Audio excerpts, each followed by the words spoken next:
recording. You can move my soda and the mic. There's your soda. Here's your Mikey. These are so cute and little. They're super cute.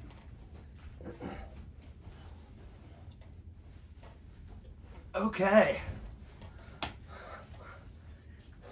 Give me a little kiss. Nick's been calling it Kimps. Yeah, Kemps, K-I-M-P-S-E. So, welcome to the His and Hers podcast. Podcast. The His and Hers show. One day it'll be a show. His and Hurst. Okay. So I'm Hursty, or Nicholas Hurst, and this is my beautiful co-host, Maddie G. Maddie G. Maddie G. You're Maddie G, G, right? Maddie G. So, as seen on TikTok. So I thought we'd start by just giving a little bit of background about ourselves before we get started. Okay. I think that's a good idea. I love talking about myself. I mean, don't we all, right? Don't we all? So anyways, I'm Nick. I'm born and raised in St. Louis, Missouri. Always had an interest in doing creative things, but just way too ADD and a little bit of autism. A little bit of autism. And just haven't been able to pursue my creative passions. And here we are on a 6-month backpacking trip. Where'd you go to school? I'm 31 years old. I went to the University of Missouri, Columbia. How old are you? I'm 23. Where did you go to school? Is it my turn? Sure, it's your turn. Go ahead, babe. You're the star. Hey guys, I'm Maddie Agostini. 23 years old. I'll be 24 in 5 days, 6 days. Oh shit, I forgot we have a birthday. You better not have forgot. I'm from San Diego, California, born in Los Angeles, moved to San Diego when I was little, and always loved fashion. Went to TCU for college, studied fashion merchandising and business, moved out to Dallas, started working in the corporate fashion world, started TikTok side hustle, met Nick at the bar in Dallas, and here we are. Here we are. Where are we? That's a really good question to ask. We are in Kyoto, Japan. We're about 2 weeks into a 6-month trip. As my brother said, we're like 7% done with our whole trip. You wish we were 7% done with this trip. We are. It's like we're like closer to 5. I wish we were like 70. You wish you were 70. I know. I'm tired. Yeah, it's. I like to say I'm here because I want to be, and this is my dream. And Maddie's here because she loves me. So here we are. And they're both great reasons to be on a 6-month trip. Whatever. So anyways, yeah, we are 2 weeks in to our 6-month backpacking trip. This has very much been my dream for almost a decade, to backpack and travel long term. I've always been able to go on little trips, 2 weeks, 3 weeks, a month, but I've always been envious of the people I meet, the Australians typically, who are always on, 6, 7, 8 month holiday.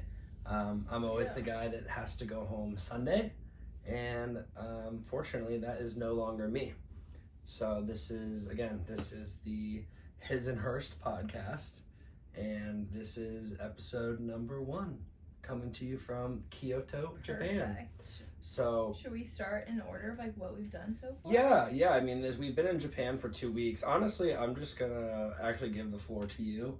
I know this is something you're a little less comfortable with. You're out of your comfort zone here. Talking? No, just like traveling. You're like, fine with the talking. Yeah, the talking's fine. Super. Yeah, I mean, I just think it's like different lives and different backgrounds. Like, I grew up in a family that went on 1 week vacations to Hawaii once a year, and that was kind of it.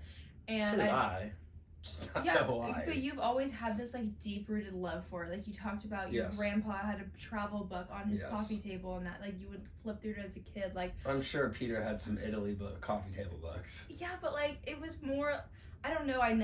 We weren't like neither of my parents had really traveled internationally, so like it wasn't really something that I was like super interested in until I was supposed to study abroad in college in 2020. Obviously that got canceled because of COVID. So I had really not taken any international trips. I'd never even been to Europe before I met Nick.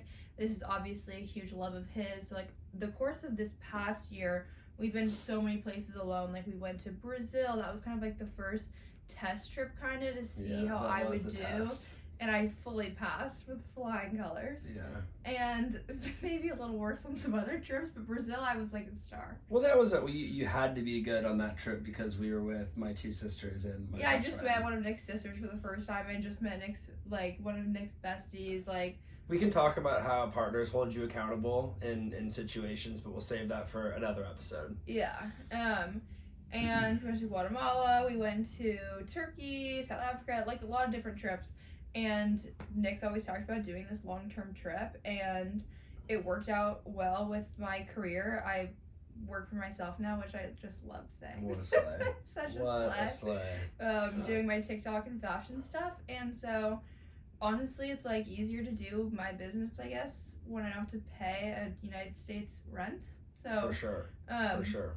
But, yeah, I don't know. I was, like, nervous, but it hadn't hit me, I think, until we like actually got here, like because I was just home in California for Christmas. Like we had packed up our apartments in Dallas, put all our stuff in storage. It was like all this like life-changing stuff was happening, but it didn't actually hit me until we were like fully on the trip. I don't even know if it's really hit me yet, honestly. It might not, like we're here. I feel like we are settled into a routine a little bit. Like I know for myself, like I don't feel the need to go hard and see every tourist attraction every single day. Which took you like of course it took me a couple weeks. We were in Japan for a limited amount of time, and there's a lot to do in Japan. I think that was our first road bump, is realizing that like we don't operate the same. Like we're on the same trip but have like different, obviously everyone has different needs and stuff, and I said that Nick is like a sprinter. Like, he can just go. Like, he wants to see all the things. I'm a track star. He's a track star. He can walk 15 miles a day and see every tourist attraction, get his pictures, and then, like, wake up and do it again. Yeah. I can go if I know I have, like, a rest point. You're like one day on, one day off. Like, Yeah, I can run you one day, but then I gotta let you, hang out at the pool. Or, like, I can... You're my child. Come on, you're my kid. Like that's. You gotta get me a soda. Yeah, I gotta get you snacks and sodas and treats. I'm also and take trying you to to the work, pool. which is like, but I just need like more relaxation time, or even coming home at like 8 p.m. instead of 10 and having 2 hours to just watch a movie. Like we come home at like 5 unless we're going out, and then like, we stay out till midnight. But every time we come home, we're like, let's go to bed, and I'm like, I need like my active, awake relaxation. That's time. weird. Honestly, this is an interesting question, right? Like, sorry. But I'm going to interrupt because I was talking to Kaylee, my best friend, and she was like, I'm totally the same. Like, you need time to decompress while you're awake. Why don't you ask Chris, a guy? Well, why would I, like, ask a guy so I can get female validation? Yeah, right, exactly. But no, yeah, like Maddie, she very much needs her time to unwind. Every single night she wants to watch a Curb episode, which is challenging for me because I go out and do stuff all day. And then I have to edit my TikTok videos. Then I have to edit my Instagram stories. And then on top of that, I have to figure out all the logistical stuff that we need to do for traveling. I don't have to do you don't have to do any of that. And that's okay girlfriend. because you bring a lot to the table with your business and your styling and just your energy as my girlfriend. But I mean, like for example, tomorrow, like we are flying to Seoul, South Korea, and I have no idea what we're gonna do. Like I just know that we're in a good area. But there's a lot of cool stuff to see in Seoul, and there's even more stuff to eat in Seoul. And it's like, I have to figure out kind of like a 2-3 day itinerary for us. So it's just like, I think, But it's also like your love of travel, and I don't know shit about this stuff. So like, I don't think it would really work out if I had all these ideas. I'm not suggesting that like you like help plan that stuff. I just think it's like, we both have a lot on our plate. I'm not trying to say that you have a ton on your plate. You're running a full, men's styling empire. Yeah. You like empire? Yeah, I like that one. But it's just like on top of like planning the trip, I'm also trying to document it and make content and just like, I don't always have time or the energy to watch a Curb episode or watch a movie or even look at TikTok, which is okay. We do a few things separate. We're gonna be together every day for 6 months. If he wants to go see a tourist attraction, I want to stay in that day and work or relax or whatever. Yeah. That was a really... We came to that realization, I'm proud of us. Really early. That was a really important It was thing. the Arctic monkeys that made us realize. Nick wanted to go on like a 2-hour long hike. The Arctic Monkeys? See the Arctic? Is that what they call Oh, it? I'm thinking about the band. What band? Like, Aren't they called the Arctic Monkeys? No, they're called the Snow Monkeys, maybe. And they're probably called something else, but I'm pretty sure it is literally called Snow Monkey Park. They wanted to see these little monkeys, which I would have loved to see. Yeah, they're super cute, but like, yeah, we had a really busy week in Tokyo, and then we went snowboarding, blah blah blah. But anyways, yeah, I think realizing that we can separate and do our own thing is important, which we hadn't really done on our previous trips because, like, we only had a week or 2 weeks, right? Yeah. We wanted to do everything together, but like, you know, this is kind of where we're living for the next 6 months, so there's not as much pressure to do everything all the time. So that's growth, baby. That's growth. We're being so brave. We're being so brave. We're the epitome of a perfect relationship. Yeah. So, anyways, I think let's start from the beginning of the trip, right? Let's kind of talk about what we've done, where we've been. Nick flew to San Diego, California, where I was with my family on Christmas Day. I did. Had a nice little Christmas, December 26th, spent with my family. Packed up, and my brother drove us to LAX on the 27th, and we flew 12 hours, 11-hour flight. 11-hour flight. Direct to Tokyo. Yeah. And we got in at a decent hour, and it wasn't that late, but it felt wasn't that late. We were just tired, but we went right to bed and woke up and. No, we didn't go right to bed. We had ramen. It was a nice moment, and it was a delicious ramen. Yeah, warmed our tummies and went to sleep. Yeah. So we thus began our time in Tokyo, which was awesome. Yeah. So we had 6 nights in Tokyo. We actually stayed at 2 different places in Tokyo. It was New Year's, so the accommodation was not very cheap. This is not something I regret because I don't think we could afford to stay in Shinjuku or Shibuya, but we did stay pretty far away from the city center in Tokyo. 3 nights in Akasuka and then 3 nights in Ginza. So every single time we needed to kind of take a train to and from, which again, it's like we started our day, and when we ended our day, it was over. There's no like going home, napping, and then going out and getting drinks. Which was like, Tokyo was awesome, but we literally would leave like early in the morning, and then we wouldn't come back until like after dinner time. And it was just like out on your feet, like no time to like recover. Besides when you're like sitting having a meal, is a lot. Like we were actually getting back to our hotel rooms at like 8 to 9 p.m. every day and going right to sleep like at like 9 p.m. It's a lot. I mean, it is frankly the biggest city in the world.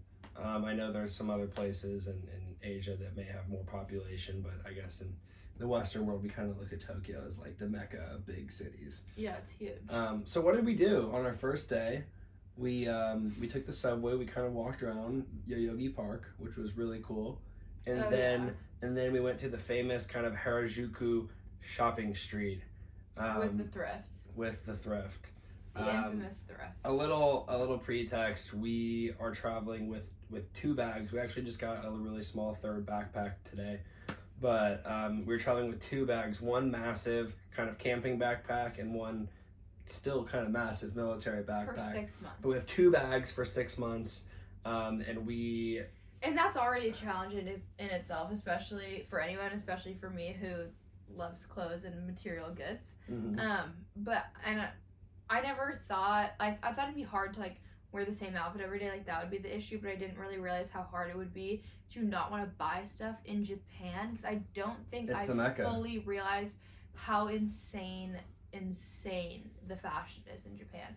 Everywhere you go, everyone is dressed cool. It's like, so you feel super fucking insecure because I didn't feel insecure. I felt dripped out. No, one day I felt insecure because I felt like my outfit was just kind of lame. Yeah. Fair. Was it lame? No, your outfit was cool, but it's just like, think about it, it's hard. Like we have a capsule closet, right? Yeah. But the thrifting is where it's at, though. They have every thrift store that has the most. It wasn't even that good in Tokyo. I felt Tokyo had the worst thrifting. But we walked into that first place and we were like, yeah. It had Carhartt, it had Adidas, Nike. Like, I did a whole TikTok in that thrift, and we need to put a tariff on like U.S. produced vintage clothing, Yeah, they come specifically for Japan, because all of the good shit is here. Like, it's insane. They come in and they take all of our vintage clothes and they take it back to Japan. Yeah, no, and it's funny. It's just like, you know, all the Carhartt jackets, all the twill blazers, all the leather jackets, the corduroy pants, the Patagonia quarter zips, Yeah, cool. Exactly everything that you would want to find at a thrift in the United States. They're so curated. The There's NFL, a million like, of them. cool bomber jackets. You see like 70-year-old men wearing thrifted clothes. Yeah, like it's parachute pants, like matching tracksuits. Yeah, no, I mean, it's fire, and I always see that in cities, right? And like I think in places like New York, London, you know, Paris, major cities. We do not get that in Dallas. No, but I have a theory on this. The reason I feel like people dress so well in big cities is because they are not driving, right? In a lot of places in America, it's a status symbol. It's a status symbol, right? Like a lot of places in America, you show your wealth or your status by your car, right? In Texas, where we've been. Yeah, no, but it's true. I mean, it's where like you're wearing the big trucks in Texas, right? It's kind of how you show off. But like everyone's walking, so it's like that is what you're presenting to exactly. the world. And that's why I think people that walk around and take public transit. That's why they're willing to buy the designer thing, and they put so much more effort into how they just look. Get seen more. Yeah, because that's your scene. It's how you project your status. So, anyways, no one's walking in Dallas. No one's. I mean, why would you? It's not walkable and it's hot as hell. Yeah. Gosh, you couldn't pay me to walk around in Dallas. Unless it's too skelly. But no, so we did the Harajuku street, which was really awesome. Did just a typical Tokyo day. Went to the Shibuya crossing, which is just, it's cool, kind of underwhelming. I don't even know what that is. That's the big crossing where we had like we went to the cafe. We thought we were going to go to Starbucks, but it was closed. That was really cool. Then we went up to Shinjuku. We tried to go up in the government building. That's like, there's this really like epic view from like the Shinjuku municipal building, and of course it's like New Year's, so it was closed. So we went and got some sushi. Our first sushi was super mid. What was that place? It was just like it's like a mid-tier chain, honestly. So we thought that like you were gonna be able to get really cheap sushi in Japan, but sushi's still kind of expensive here. We went into one like conveyor belt place, and there was just like mustard, mayo, and ketchup like all over the fish, and it just smelled awful. So we, have kind of not done the conveyor belt sushi. Also, I'm like allergic to a lot of shellfish, or every type of shellfish. So like. Yeah, you can't have any, but you can have all the fish, like any fish that swims in the. You can't have the fish. There's like 3 main types of fish that they eat for sushi. It's like white. Ongoing debate. Yeah, it's like whitefish, tuna, and salmon. And it's just annoying. Like every single time we'll get like a sushi set, Maddie not only Maddie can only eat the good shit. I've got to eat like all the whitefish and the shrimp and like the fucking eggs or whatever. Well, I'll always be can like, I eat this? Oh, can I have it? It's my fish. Can I have it? Is that how you? That's how you talk, dude. Well, I'll always be like, can I, or be like, can I eat this? Like, is this something that I can eat? Because I don't know if I'm allergic to it or not. And Nick's like, you're literally not allergic to anything. No, I'm like, you can have like anything that's not shellfish. But I can't. But you can. I guess. I can't have. All right, and you can't have like octopus and eel. We haven't had any of that stuff. I can't have octopus. Did you say that?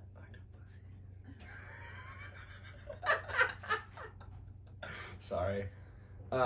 Anyway, so yeah, we thought the sushi was gonna be wait, I'm not done. Oh fuck. Because then I literally tell Nick, I'm like, I know it's annoying that I'm always asking what's in this, what fish in this, but if I didn't and I ate the wrong thing, it would completely ruin our trip because I would die. Well, that's why you gotta have an EpiPen. You gotta keep that thing. You told me not to bring the EpiPen because it was too big.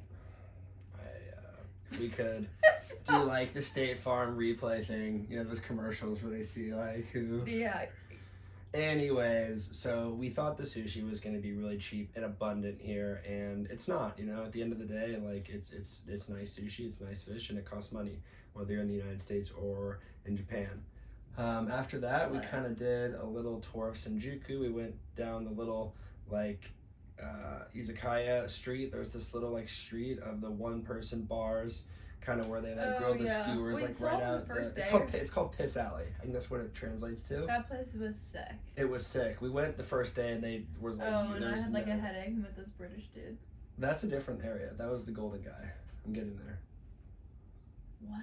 So you get out of Shinjuku Station right there. There's this like alley full of izakayas, and they're like 4-seat bars where they're like burning the meat skewers, right? And it's That's where we got food. I know but it's a really short alley, and it's like it's called Piss Alley because it's like people like salarymen. They'll like get off the train and go drink there after work and take a little. And then it's like they get so drunk that they piss in the alley. So there's probably Tory Gate signs all over the walls so nobody pees. So we did that. That was really cool. We went to the Golden Guy, which is another little area. There's a bunch of small really bars cute. you can get a drink, and we had some beers with some British guys that were there to snowboard, which we snowboarded later. So that was a really good first day. Day 2. What did we do? Day 2. Day 2. I worked in the morning. Yeah, day 2, Maddie worked. I kind of explored the local area, which is. You texted me they missed me. I did miss you. It's me. true. Yeah. It's true. I know. So I kind of explored the local area, which is Akasuka.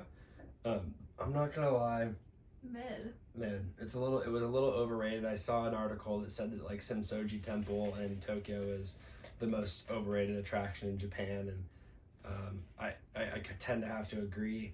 I thought there was going to be a bunch of street food vendors, and maybe there were. It was early. I know Tokyo doesn't really get going until like 10, 11 a.m., but it was really just souvenirs and like other touristy stuff. So I did that. It was okay.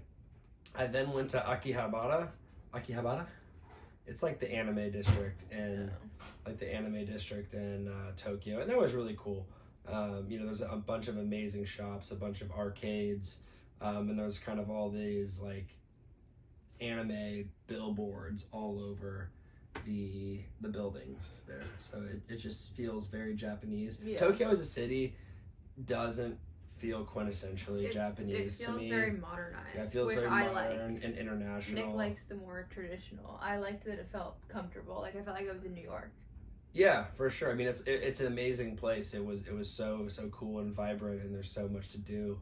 But I think to start there too was good because it didn't feel like a crazy culture shock. Yeah, it kind of lets you ease. Yeah, like it felt like bit. There was like a Dior store on the corner. I'm like, we're Gucci. good. We're good. So anyways, I did that, and then we met up with Maddie, and then we went to the Tajiki fish market. Oh yeah, no, was that day? Yeah, that was that day. Stop imitating me like that. I'm sorry, I can't help it. That was that day. I can't help myself. So anyways, we went to the Tajiki fish market, which was a super cool experience. This is the place where they used to kind of have the sashimi fish auction. It's like where all the local sushi chefs would go there. Sushi. All the local sushi chefs would go to this market at like 3, 4 in the morning, and that's where they would kind of buy their fresh fish for the day. Aw, where'd you hear that? Well, it was known. It's like a very common people have went forever. Book? Something like that, but we ordered so well that day. It was like I'm not done with my factoid. Well, it's getting long. Like, we're only on day 2. We're like an hour in. Yeah, we're talking about it. We're gonna go through every day. We're just chatting it up. All right, we can get through and we can edit it later and see what happens. But anyways, they shut that down in like 2018. But now there's just kind of an outdoor market where people go and they sell all kinds of the food and stuff. But we went, and it was like December 30th, 31st, and it was slammed. 30th. Like we couldn't even breathe. Packed. We couldn't even breathe in there. Well, we were like panicking, so we didn't know what to get. So we like started with, like it was so busy. It was like you just didn't know where to go, and so we started with matcha ice cream, which was honestly so good. Well, I find those markets so intimidating. Yeah, because it's like all like kind of the same food, but there's so many different options, so you don't know. Well, you want to get the best, right? You don't want to like tucker out on like something gross and then you walk down some alley. And you pass like a really good place. But then it's also hard because you don't want to wait an hour to try the best stuff. But we got lucky. We nailed it. We got lucky. We went up to one of the most popular fish places. They gave us a ticket, told us to come back in 30. So we did that. We got some matcha ice cream, which I thought was kind of gross. I like matcha I flavored didn't stuff. like Nick it. I mean, I like matcha. Don't get me wrong. I like matcha. We have not had any matcha on this trip. We've had matcha flavored ice cream twice. We haven't had like a matcha like latte or any like mochi or anything. Yeah. But anyways, we had just the most amazing sushi don ever. A don is just a rice bowl. And Wagyu Oh yeah, Wagyu. I kind of forgot about on that. a stick, which was Which phenomenal. which just means Japanese beef. But it's like Wagyu. My we're filming this. We're recording this in a hostel right outside the washing and sink area. So there's gonna be a bit of background noise. These mics are good, but they're not great. If anybody wants to send us some new ones, you let us know. All right, let's pause for a little bit. Yeah. We're gonna pause. Okay, so we think the coast is clear. But yeah, we had an awesome second day in Tokyo. After the fish market, we tried to go see the Royal Palace. Closed. It was closed. And that's just a total part of traveling. Like almost every day, whether it's an attraction or a restaurant or something's going to be closed, and you just need to be able to roll with the punches. Yeah, you should expect that. Expect to take an L once every business week. Is yours on? No. Oh, sorry. You gotta turn it off. You gotta click the bottom. Okay. Yeah, expect to take an L once every business week. So we tried to go to the Royal Palace. It was closed. We pivoted. We went to a really awesome temple with a bunch of torii gates. It's kind of they're like, called the red bamboo. yeah, the red just gates, artsy torii little, gates. They're instigates. They are instigates. They're just That that is Insta story. just an awesome way to describe it, because that's exactly what they are. There's a massive instigate attraction here in Kyoto. But we had a great time at that temple. We went up in Tokyo Tower. I know there was also Shibuya Sky and Tokyo Skytree, but we chose to go up in Tokyo Tower. That's the one that looks like the Eiffel Tower. Gorgeous. We thought it was phenomenal. We went right at sunset. Worth every penny. You could see kind of great system. Yeah, great system. I mean, it's they like have you in and out of there. I don't know if like Chick-fil-A learned from Probably. Japanese process, or vice versa. But we got up in the Tokyo Tower and saw the sunset over Mount Fuji, and it was absolutely actually, phenomenal. You can really see how big Tokyo is. It never ends. Yeah, it's like a full. You can go all the way around. It just is like skyscraper after skyscraper. What's interesting, like Japan is a country of mountains, and every piece of arable land either is developed or has farm on it. There is no vacant space. Yeah. So kind of the opposite of the United States and Texas, where we've been living.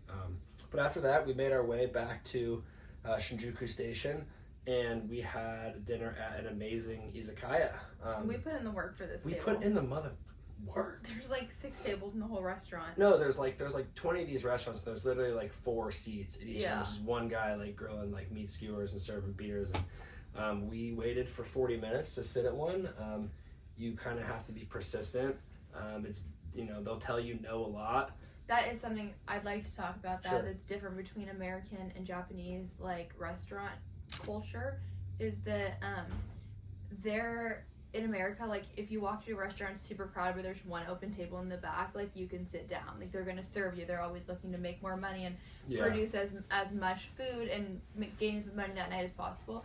In Japan, a lot of times it'll be like, say you're at a restaurant with 7 tables and 3 of them are open. They can just be like, no. Like we don't want to stress ourselves out. Like we don't want to fill the restaurant. Well, they'll just say no.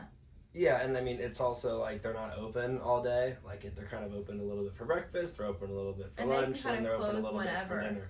And it's really, it really is kind of that, materialistic, money-driven society that we live in America, right? It's like you can't close because, like, you can't risk not getting that customer, right? It's like you can't risk not having every cent, so many things are corporate owned in America. It's open from like 8 a.m. to 8 p.m. as here where they'll take lunch breaks. They'll close. Sometimes they'll just close down because they themselves want to just take a random break. Like you just never really know. Yeah, and I mean, again, there's no fiduciary responsibility to shareholders. And it's just a different society, but it's awesome. And, you know, that's part of the amazing part about traveling is experiencing these different cultures and embracing them and kind of adapting your behaviors to where you're at. And so that's something that I think we're doing a really good job at. You know, we've had a couple of close calls, but there's a few other noticeable differences, like just weird, like little stuff. Like obviously everyone says Japan is super clean. That's 100% true. Like when we get our iced coffees in the morning, like we're holding those for few hours before we can find a trash can. Like, you know, even in the bathrooms, like there's no trash cans. It's crazy. So that's the first one, but I love it because everything is gorgeous, shiny, you know, sparkly. Like it literally looks like New York City, but like just times 1,000 times cleaner. The second one, I just thought this is like a funny one, is how like everyone lines up on like one side of the escalator. There's like a passing lane on escalators, which is just like random, like, you know. Everything's very like here. Processed and organized. Like if you're getting on the subway, there's usually a line to get on the subway, whereas like in the US we'll just pile on, you know, and kind of push our way. That's just like not a thing here. Crosswalks, there's no jaywalking. Even if there's not a single car coming, everyone is waiting until the walk sign turns on. Like just little noticeable differences. They definitely prioritize order over freedom here. And structure. Structure and order, and I mean that's the society, and it's no better and no worse. It's just different, and you have to, as a traveler, like adjust your behavior to the society. For sure, to be respectful. And that's why we sometimes get a bad rap as Americans, is because we kind of just expect everywhere to be like America, and that's just not the case. So, anyways, we had an awesome dinner at the izakaya. Had a bunch of amazing meat skewers. Had some bees. And then we went home and called it a night. One final at the hostel. Final at the hostel. Lots of wine and beer, and went to bed. Super good. Day 3 was New Year's Eve. This was a great day. We did a lot. We had a really good New Year's Eve. We didn't really have an agenda on New Year's Eve. We kind of expected a lot of places to be closed on New Year's Eve, and they were. So there was not as much pressure to go out and have a huge touristy day, but we did go back to Shibuya.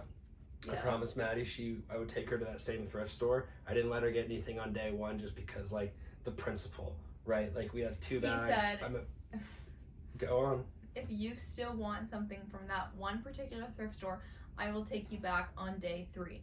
And day 3 rolled around, and I said, take me back to that one particular thrift store. I still wanted something from there. And guess what? It was closed. It was closed.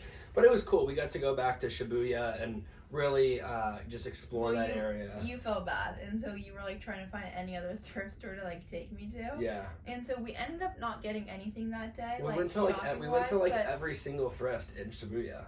But talk about the interesting parts about the thrifts here, or especially the ones in Tokyo. It's all designer, like everything. The clothes, like it's not just a sweater; it's a Balenciaga sweater. Whereas we'll talk about Osaka, everything was like, or that one thrift store that I really liked, everything was like Adidas, Nike, like Carhartt, more like obtainable things. Like this was all like Balenciaga sweater, like Versace bag, Louis Vuitton bag. Like it was like, I mean, it was such a sleigh. Like I would have gotten so much stuff if I didn't have Mr. Budget making sure I don't spend all my money on random material goods. I gotta hold you accountable. Yeah. We're considering coming back to Japan, like, as our last stop, so we can kind of stock up on some cool stuff, but that will depend just, on our financial situation, where we're at in 6 months. But, I mean, even though we didn't get anything that day, like, designer-wise, it was still really cool to see, because, one, I love designer goods. I worked in corporate fashion for designer brands, and 2, all this stuff is like very curated and very vintage, and obviously more affordable because it's not brand new, it's used. Like it's just like so cool to see all these like 2000 like Gucci bag that's like super like in perfect shape, and it's cheaper and it's different. Like they had so much stuff. It was so fun to look through. We had a great time just walking around that day. Yeah, I'm just like trying to find like some windbreakers or something. Yeah, we like everything's like Balenciaga. Yeah. Like fuck. But it was so fun. It was really cool. We didn't really get to spend a ton of time in Shibuya the first day, so it was cool to kind of go back and explore that area. But here is the next challenge: is like, what are we gonna do on New Year's Eve? We're not. I mean, we are big party first, people. We also had to move from our hostel to a hotel because we switched that day. So we Yeah. went back and we did that real quick, and then we got to our hotel, which was cute. It was great. Like, it was just small little, had a TV, a desk. Like, Yeah. it was a hotel, so that It was nice. just a little business hotel. You could have probably fit 4 of those rooms in the room we're at now. But whatever, we had our own bathroom. Like, it was great. It was nice. It was nice. And we were like, we thought maybe we would have met someone at the hostel by then that we could like go out with, but we really didn't meet anyone at the hostel. Yeah. And so Tokyo, not a big hostel place. I mean, I guess like there's a lot of capsule hostels, and you know, if you know good hostels in Tokyo, like let us know. But like how I'm comparing it to New York, it is very similar as in like that everyone kind of has their head down and is busy, you know, like it's not as like for sure. Hi, where are you from? Like people aren't as willing way. to like make connections with people. Yeah, it's like I got places to be. Like, and to be fair, so did we. Yeah, so it's fine. But we were like, should we just send this bar crawl that we like and a New Year's bar crawl? And bar crawls are always hit or miss, right? Like, you know, you're never gonna go to like the best bars, and you're never gonna get like a great value for your money. Like you're not gonna go to like, it's not like the best bar in Shibuya, the best bar in Shinjuku, the best club. It's usually like 4 little bars on one street, and you pay an overpriced ticket, but you get to meet people and it's fun. Yeah, and we've been burned on bar crawls, or like we've been burned by not going on bar crawls. Like we went to a bar crawl in Antigua, Guatemala, best night of the trip. We didn't go on a bar crawl in Tel Aviv. We totally should have done that because we didn't end up going out. It's like, but at the same time, it's like hard to find those good clubs, like dope clubs. Yeah, dope clubs just aren't like, you know, on the side of the road advertising, hey, come in here. Like they're always exclusive and cool, and you need to like know somebody that can get you in, or you're gonna pay $100 at the door to get in. So, but anyways, we were a little tired because we'd just been out shopping, walking around all day. But it was definitely like, all right, we're gonna have to rally because it's like the bar crawl started at like 6 p.m. or something. Well, it was interesting too. Obviously, remember, go till midnight. It was New Year's. We tried to get the tickets, and there was. They were like the guys were sold out. Yeah, so this pub crawl was sold out for guys. It was like only girl spots, which is just hilarious. So there was like a ton of jabronis that signed up for this thing, and there's they're no like chicks. On their holiday. And but like, I actually this is a good lesson, you know, like never take no for an not answer. Never take no for an answer, but those, you know, who get what they want in life, ask, you know, like it's typically those who ask for what they want. It's always going to be a no. Get it. It's always going to be no unless you ask. So I emailed the tour, the pub crawl organizers. I said, hey, we're a couple. I see you have some open spots, but we're one boy, one girl. And of course they said, you know, buy the tickets, come on over. You can pay the difference at the door. Yeah. So you got 2 ladies tickets. We did get 2 ladies tickets. I thought I might be able to sneak by for free, but we had to pay, and it's all good. It was, I think, 4,500 yen for guys and 3,500 for girls, which is like $25, $35. Yeah.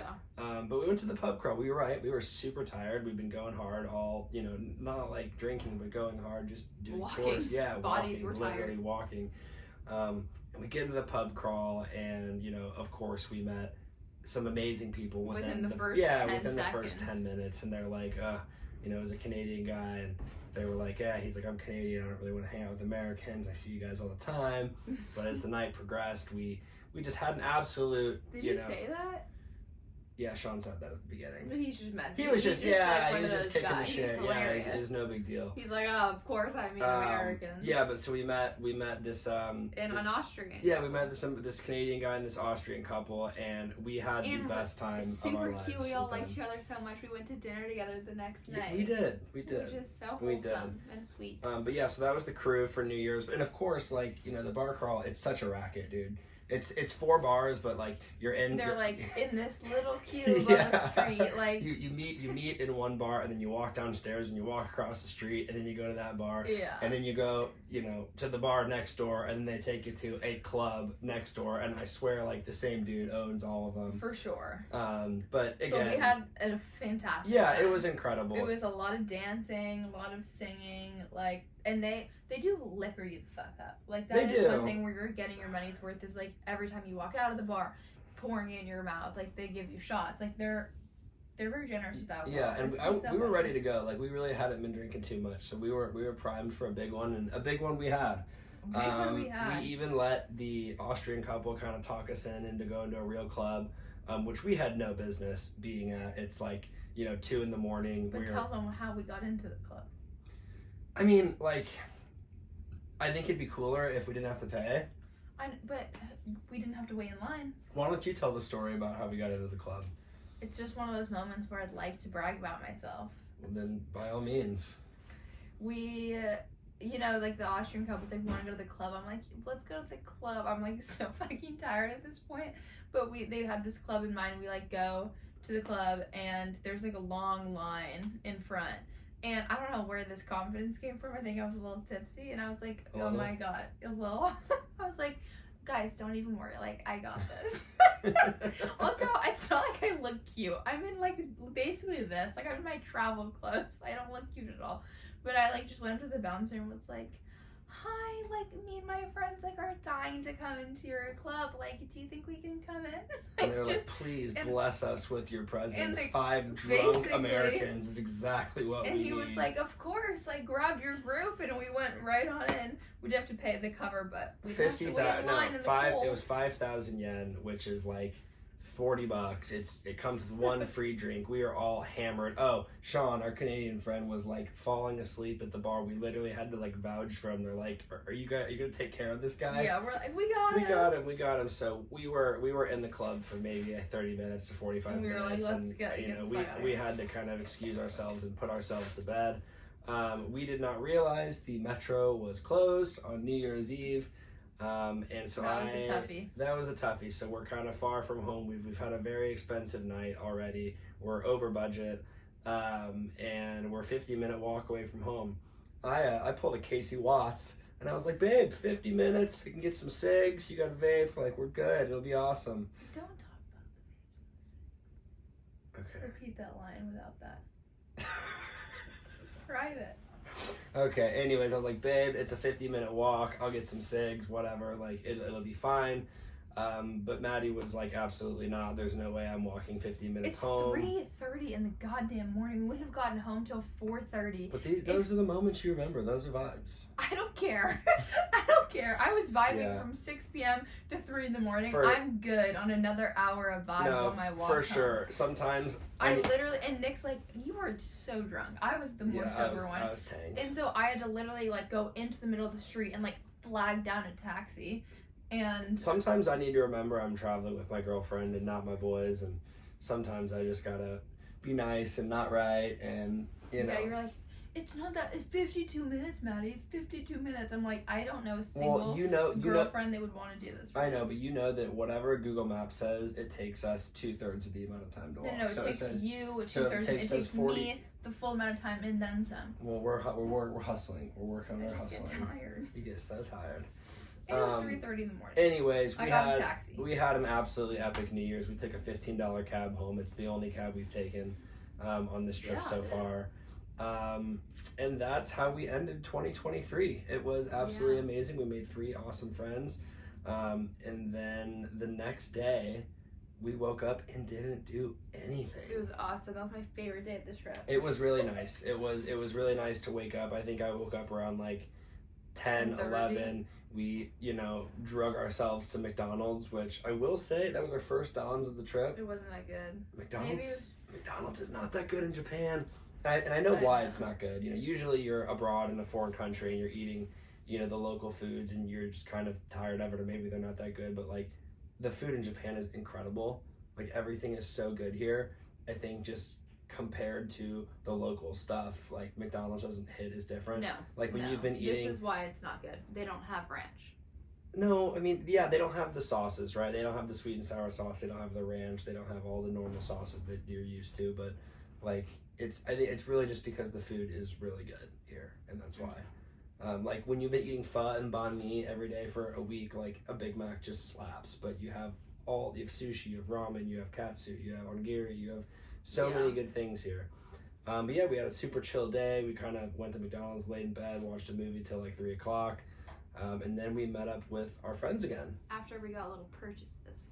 Oh yeah, I'm not wearing mine, but we both got little watches. Yeah, we wanted to do a little shopping. I wanted to get a vintage Seiko. Seiko? Seiko.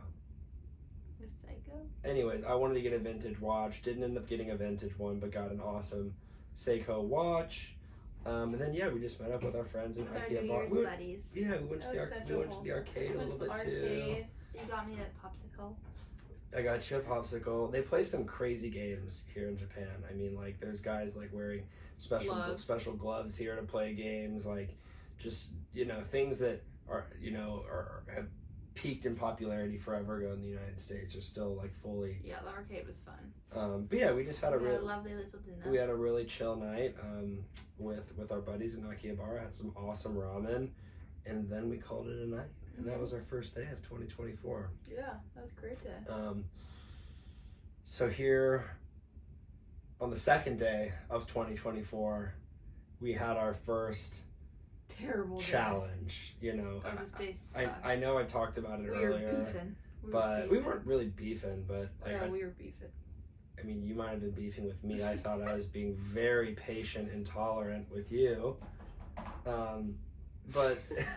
I talked about this earlier, but it's just part of traveling. It is not so glamorous. You always see videos of, boat trips and riding scooters and partying, and just people make it look so glamorous and epic.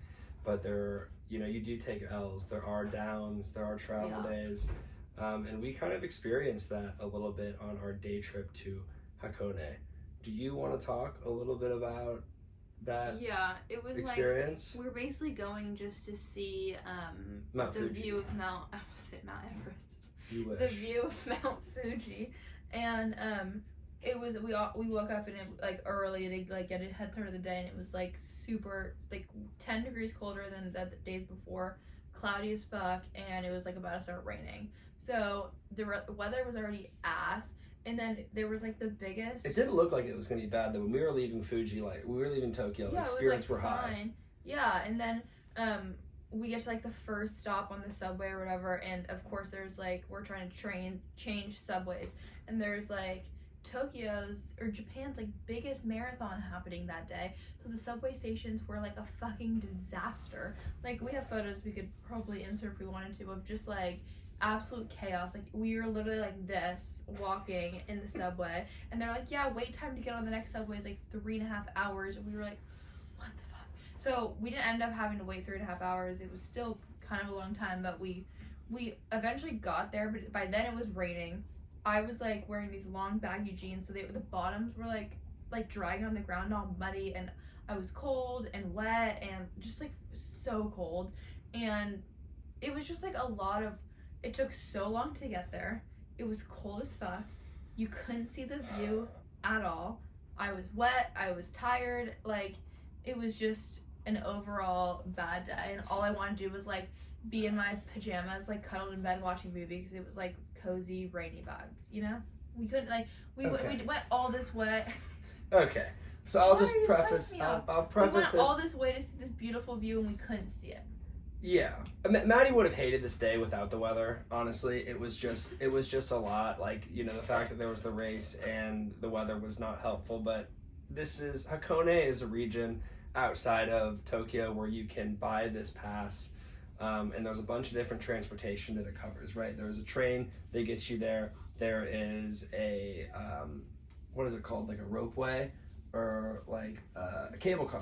There's a cable car. There's like a pirate cruise, and it's just this really cool lake region outside of Tokyo. And there's supposed to be a bunch of different viewpoints of Mount Fuji, which is the tallest peak in Japan, and you can see it from Tokyo on good days. We actually saw it on the bullet train the next day. So, but yeah, we tried to go. It seemed like we ran into issues everywhere we went. On top of the 2-hour train, there was a 2-day marathon from Tokyo to Hakone, and again you can't plan and budget for this kind of stuff. So again, I don't think you would have had fun on this trip just because it's a lot. It was a lot of moving around. It was a lot of it was so hard, just so cold. And it was really cold. That's been an issue on this trip is that we couldn't bring like puffer jackets and stuff because for the most part of the trip, we're going to be in warm weather places. I mean, we're going to be in the Philippines a week from now,